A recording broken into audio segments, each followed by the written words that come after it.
1971 भारत पाकिस्तान जंग में पाकिस्तान की हार का क्या कारण था?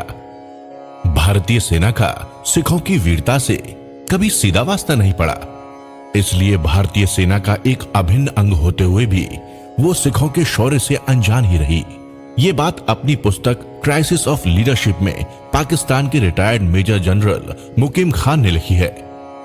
वे सिखों के साथ हुई अपनी 1971 की जंग के बारे में लिखते हैं कि हमारी हार का मुख्य कारण था हमारा सिखों से आमने सामने युद्ध करना। हम उनके आगे कुछ भी करने में असमर्थ थे। सिख बहुत बहादुर हैं और उनमें शहीद होने का एक विशेष जज्बा है। अपनी से कई गुना संख्या में अधिक सेना को भी वे परास्त कर सकते हैं। पाकिस्तानी जनरल मुकीम खान आगे लिखते हैं कि 3 दिसंबर 1971 को हमने अपनी पूर्ण क्षमता के साथ भारतीय सेना पर हुसैनीवाला के समीप आक्रमण किया। कुछ ही क्षणों में हमने भारतीय सेना के पांव उखाड़ दिए और उन्हें पीछे हटने के लिए मजबूर कर दिया।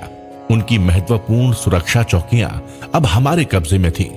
भारतीय सेना बड़ी तेजी से पीछे हट रही थी और पाकिस्तानी सेना अत्यंत उत्साह के साथ बहुत तेजी से आगे बढ़ रही थी। पर जैसे ही हम कौसरे हिंद पोस्ट के समीप पहुंचे, उस पोस्ट की सुरक्षा के लिए तैनात भारतीय सेना की सिख रेजिमेंट लोहे की दीवार बनकर हमारे सामने खड़ी हो गई। बहुत कम गिनती वाली सिख रेजिमेंट ने पूरी शक्ति से सिख जयकारा बोले सो निहाल सत श्री अकाल गुंजाते हुए हम पर भूखे शेरों की तरह आक्रमण किया। आमने सामने की इस लड़ाई में सिख सैनिक इतनी बेमिसाल बहादुरी से लड़े कि हमारी सारी महत्वाकांक्षाएं, हमारी सभी आशाएं धूमिल हो उठी। हमारी उम्मीदों पर पानी फिर गया। हमारे सभी सपने चकनाचूर हो गए। हमें पीछे भागने के लिए मजबूर होना पड़ा। हम हैरान थे थोड़े से सिखों के अदम्य साहस और उनकी इस बेमिसाल बहादुरी पर। इन सिख सैनिकों ने हमारे इस महान विजय अभियान को हार में बदल डाला।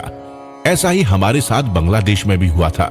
जसूर की लड़ाई में सिखों ने पाकिस्तानी सेना का इतनी बहादुरी से मुकाबला किया कि हमारे पैर उखाड़ दिए। जनरल मुकीम खान ने माना कि सिख फौजी हमारी हार का मुख्य कारण थे।